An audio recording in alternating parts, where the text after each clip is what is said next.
Bismillahirrahmanirrahim. Assalamualaikum warahmatullahi wabarakatuh. Saya Alvin MPD, merupakan dosen program studi pendidikan geografi Fakultas Keguruan dan Ilmu Pendidikan Universitas Muhammadiyah Profesor Dr. Hamka. Saya menyampaikan PDDUK pengajaran saya pada mata kuliah biogeografi. Mata kuliah biogeografi pada program studi pendidikan geografi merupakan salah satu dari mata kuliah wajib yang harus ditempuh oleh mahasiswa semester 2. Pada mata kuliah ini, mahasiswa akan mengkaji mengenai hakikat dan ruang lingkup biogeografi, rantai makanan, siklus biogeokimia, faktor sebaran tumbuhan, tipe bioma, migrasi dan pencemaran tumbuhan, nilai guna tumbuhan bagi manusia, taksonomi hewan, kaitan paleogeografi dengan sebaran hewan dan evolusinya, faktor pendorong dan penghalang migrasi hewan, serta konservasi hewan di Indonesia dan dunia. Capaian utama pembelajaran pada mata kuliah ini adalah mengembangkan keterampilan mahasiswa dalam analisis spasial untuk persebaran hewan dan tumbuhan, serta faktor-faktornya. Pelaksanaan pembelajaran mata kuliah ini dalam mencapai pembelajaran melalui pemahaman pengetahuan teks faktual, konseptual, serta dengan menggunakan model pembelajaran problem based learning mengenai hewan dan tumbuhan di Indonesia. Capaian pembelajaran yang pertama, sikap 1. Berperan sebagai warga negara yang bangga dan cinta tanah air, memiliki nasionalisme serta rasa tanggung jawab pada negara dan bangsa. 2. Menghargai keanekaragaman budaya, pandangan, agama, dan kepercayaan, serta pendapat atau temuan orisinal orang lain. 3. Bekerja sama dan memiliki kepekaan sosial serta kepedulian terhadap masyarakat dan lingkungan. Pengetahuan 1. Menguasai konsep teori karakteristik wilayah dan pewilayahan berdasarkan prinsip dan pendekatan geografi. 2. Menguasai konsep teori bumi sebagai sistem dan berbagai interaksi dan implikasinya untuk pengambilan keputusan dalam konteks literasi geografi. 4. Menguasai konsep teori hubungan antara aspek fisik, aspek manusia, dan geosfer. Keterampilan umum 1. Mampu menerapkan pemikiran logis, kritis, sistematis, dan inovatif dalam konteks pengembangan dan implementasi ilmu pengetahuan dan teknologi. 3. Mampu mengkaji implementasi, pengembangan ataupun implementasi ilmu pengetahuan dan teknologi yang memperhatikan dan menerapkan nilai Humaira sesuai dengan keahliannya berdasarkan kaidah, tata cara, dan etika ilmiah. Keterampilan khusus mampu mengaplikasikan konsep, prinsip, pendekatan geografi dalam konservasi lingkungan. 2. Mampu merencanakan, mengkaji, memecahkan masalah, dan melaksanakan edukasi lingkungan. 3. Mampu memanfaatkan informasi geospasial dalam analisis bidang lingkungan dan analisis terkait dengan praktif dan aplikatif. Sub CPMK 1. Mampu menjelaskan hakikat biogeografi, ruang lingkup biogeografi. 2. Mampu menjelaskan rantai makanan dan siklus biogeokimia. 3. Mampu menjelaskan faktor-faktor yang mempengaruhi sebaran tumbuhan yang ada di muka bumi. 4. Mampu menjelaskan tipe-tipe bioma di muka bumi. 5. Mampu menjelaskan migrasi dan pencemaran tumbuhan. 6. Mampu menjelaskan nilai ekonomi sosial dan ekologi tumbuhan bagi manusia. 7. Mampu menjelaskan taksonomi hewan. 8. Mampu menjelaskan kaitan antara paleogeografi dengan sebaran hewan dan evolusinya. Adapun metode pembelajaran, yang pertama ceramah, expository. 3. Diskusi, brainstorming. Bagaimana saya menyampaikan materi dalam micro teaching akan ditampilkan di akhir video. Terkait dengan asesmen, keaktifan 10%, tugas terstruktur 25%, UTS 25%, UAS 40%. Capaian tujuan pembelajaran pada pertemuan ke-6 diharapkan mahasiswa mampu mengklasifikasi wilayah sebaran flora dan fauna di Indonesia. 2. Menganalisis jenis flora dan fauna di Indonesia. Tahap pertama adalah pembukaan. Dosen akan melakukan salam pembuka, mereview pertemuan sebelumnya, dan menyampaikan tujuan capaian pembelajaran. Tahap kedua penyajian, dosen akan menjelaskan klasifikasi persebaran flora dan fauna di Indonesia, jenis-jenis flora dan fauna di Indonesia. Sesi diskusi dan game. Sesi terakhir menutup dan menyampaikan materi pertemuan selanjutnya. Untuk itu, kita lihat penyampaian pembelajaran saya di pertemuan ke-6. Mari kita lihat.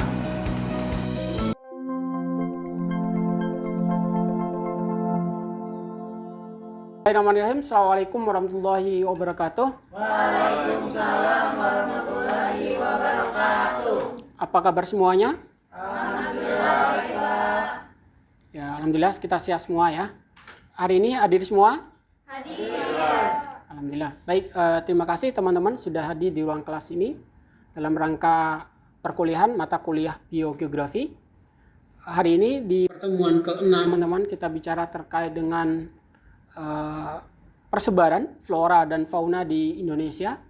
Sebelum saya masuk ke materi hari ini, masih ingat di pertemuan sebelumnya membahas tentang apa? Faktor-faktor persebaran ya.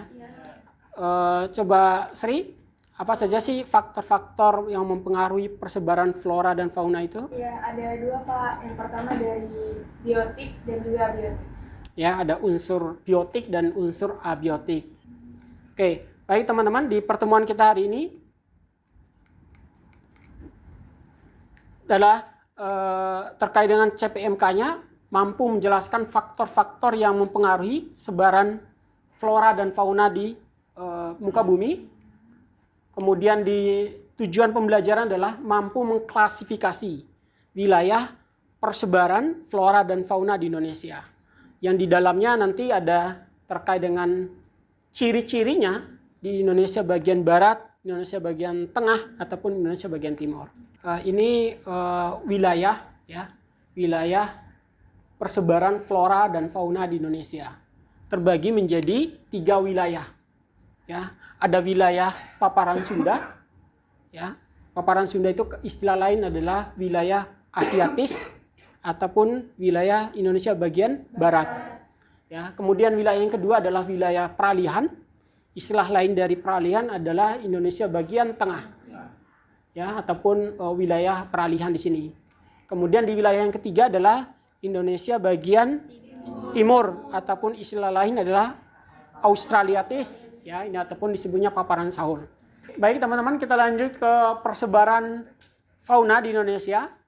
Terkait dengan pembagian wilayahnya sama, ya, ada wilayah bagian Asiatis, ataupun disebutnya wilayah Indonesia bagian barat, kemudian wilayah Indonesia bagian tengah ataupun bagian peralihan, kemudian bagian timur ataupun disebutnya Australiatis. Nah, untuk bisa menentukan ataupun mengidentifikasi wilayah Indonesia bagian barat, bagian tengah, dan bagian timur, itu adalah garis Wallace dan garis Weber. Nah, garis Wallace dan garis Weber inilah sehingga kita bisa ya mengklasifikasi mana Indonesia bagian barat batasannya, bagian tengah mana batasannya, bagian timur mana batasannya. Oke, baik teman-teman. Ada yang perlu teman-teman tanyakan dari penjelasan saya tadi? Saya Pak. Ya, silakan. Tadi kan sudah dijelaskan bahwa di Pulau Sumatera, Pulau Jawa, dan Pulau Bali memiliki harimaunya masing-masing di setiap pulau. Kenapa di Pulau Kalimantan tidak memiliki harimau? Oke, bagus pertanyaannya. Ada lagi yang mau nanya? Saya Pak. Ya, silakan. Tadi kan di Bali katanya itu udah nggak ada harimau lagi, udah hampir punah gitu. Apa faktor penyebab kepunahan harimau di Bali. Oke, bagus pertanyaannya. Ada lagi? Cukup. Cukup? Oke, pertanyaan yang pertama, apakah di Kalimantan terdapat harimau seperti di Jawa, di Sumatera maupun di Bali? Jawabannya tidak. Ya, kenapa? Karena memang dari sisi letak geografis lagi-lagi yang menentukan. Kalau ini kan hutan basah ya di Kalimantan itu, jadi proses ataupun ekosistemnya ataupun habitat harimau itu tidak cocok ya. Hanya terdapat banyak orang hutan di Kalimantan. Seperti itu. Pertanyaan kedua, apa yang menjadi faktor ya penyebab harimau Bali itu di Bali itu punah ya? Kalau dilihat dari beberapa penelitian itu menyatakan bahwa terjadi alih fungsi lahan salah satunya.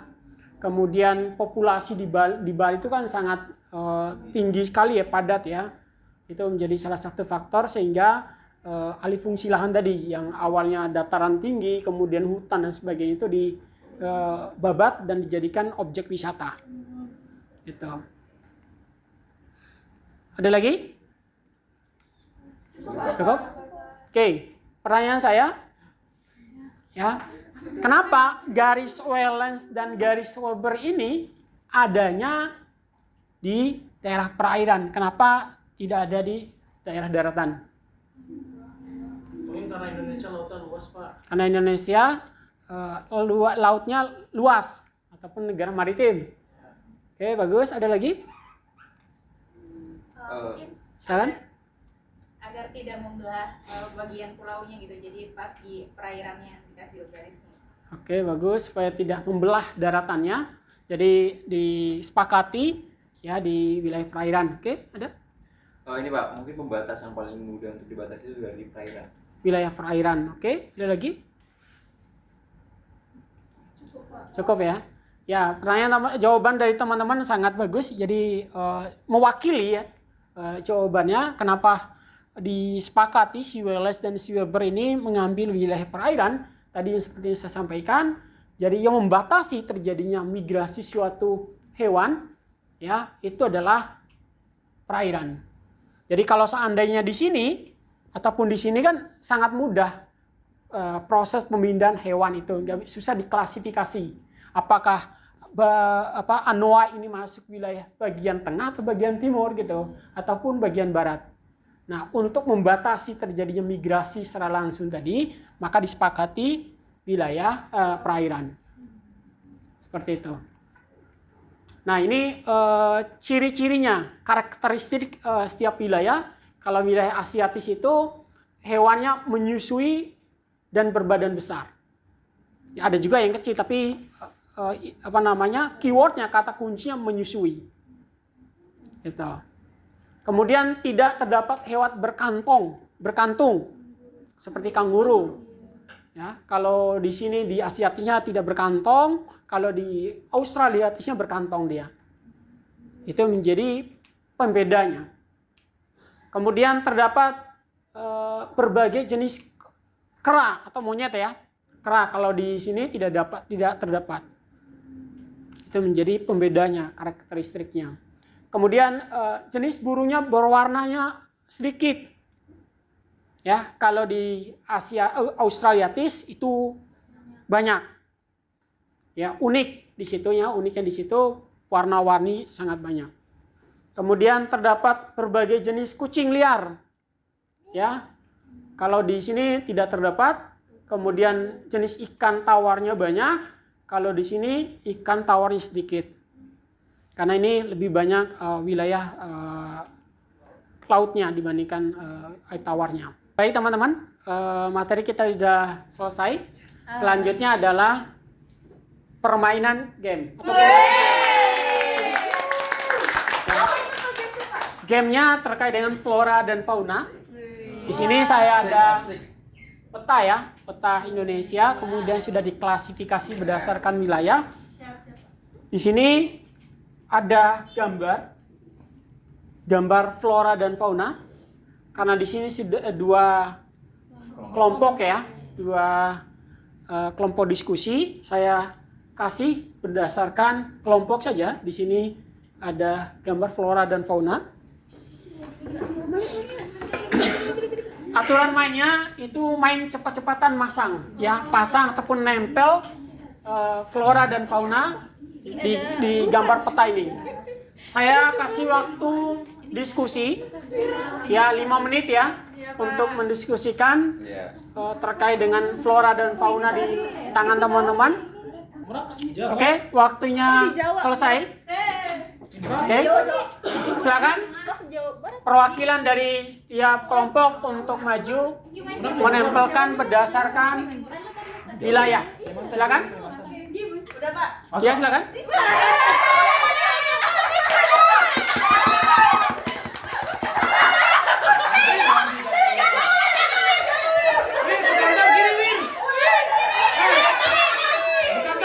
Kalimantan kiri, Bekantan. Kalimantan kiri. Bekantan.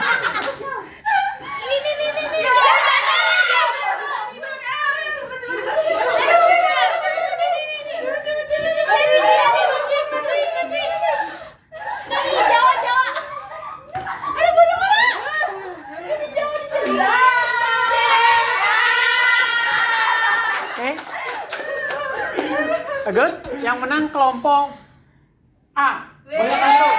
Kelompok B yang paling cepat ya. Ini masih ada yang tersisa? Masih ada. Tapi banyak saya Pak yang saya tempelin Pak.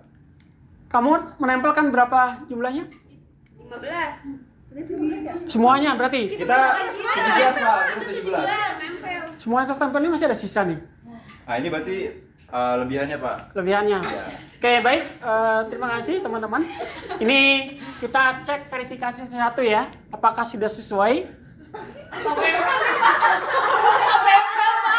Apa? Ya, nggak apa-apa. Ini ya, ini sudah sesuai. Ini juga sudah sesuai. Ini ada badak. Dari mana badak ini?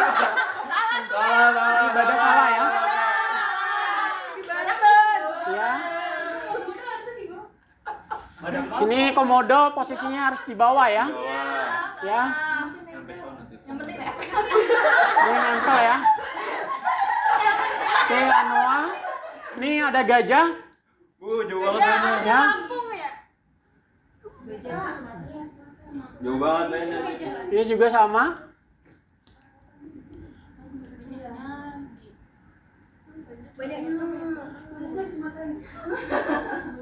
Ini burung apa? Bukan. Itu apa ya yang di bulu? Yang di filmnya? Rio mirip burung Rio ya? Di mana adanya? Hah? Timur Pak, timur. Sulawesi ya Pak? Timur Pak. Sulawesi. Kayaknya timur. Pak. Iya. Ayo lo. Verifikasi. Siapa yang nempel nih? Timur Pak. Kayaknya timur. Timur. Tapi warnanya enggak. Tapi warna Di Jawa.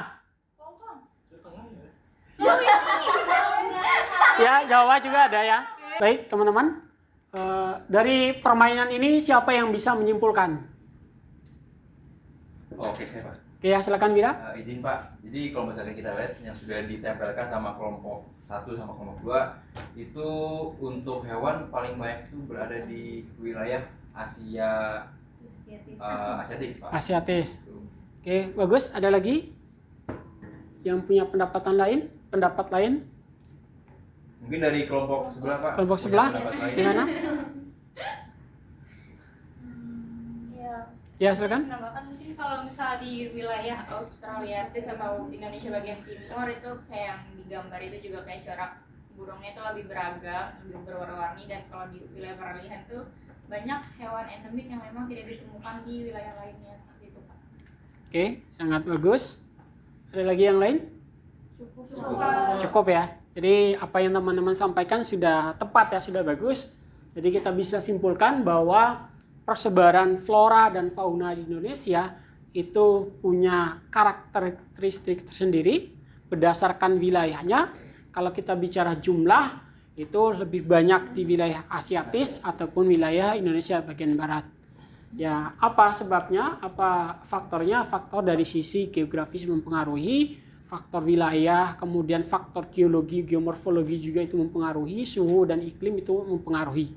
Sehingga lebih banyak hewan maupun tumbuhan yang ada di Indonesia bagian barat dibandingkan Indonesia bagian timur maupun Indonesia bagian tengah. Tapi setiap wilayah punya keunikan ya masing-masing. Kalau di Indonesia bagian timur itu dari sisi hewannya itu punya keragaman, punya warna yang banyak, corak yang banyak ya, dan punya nilai ekonomis yang tinggi. Kemudian di bagian wilayah peralihan, nama juga peralihan ya. Peralihan itu di antara yang timur dan barat ya, tidak terlalu banyak ya. Tidak terlalu banyak, tapi ada wilayah-wilayah ada hewan maupun tumbuhan yang unik seperti komodo ya. Kemudian maleo juga tadi, anoa juga tadi. Itu teman-teman? Ada yang mau ditanyakan? Cukup ya? Oke. Karena sudah cukup, itu kesimpulan dari saya bahwa faktornya itu dari manusia, faktor biotik ya, kemudian faktor abiotik itu mempengaruhi persebaran flora dan fauna. Baik, di teman-teman, kita cukupkan pertemuan kita hari ini. Perlu saya sampaikan pertemuan selanjutnya di pertemuan ke-7 nanti membahas terkait dengan persebaran tipe-tipe bioma di dunia. Itu pertemuan selanjutnya, topiknya, materinya. Nah, sebelum saya tutup ada tugas ya.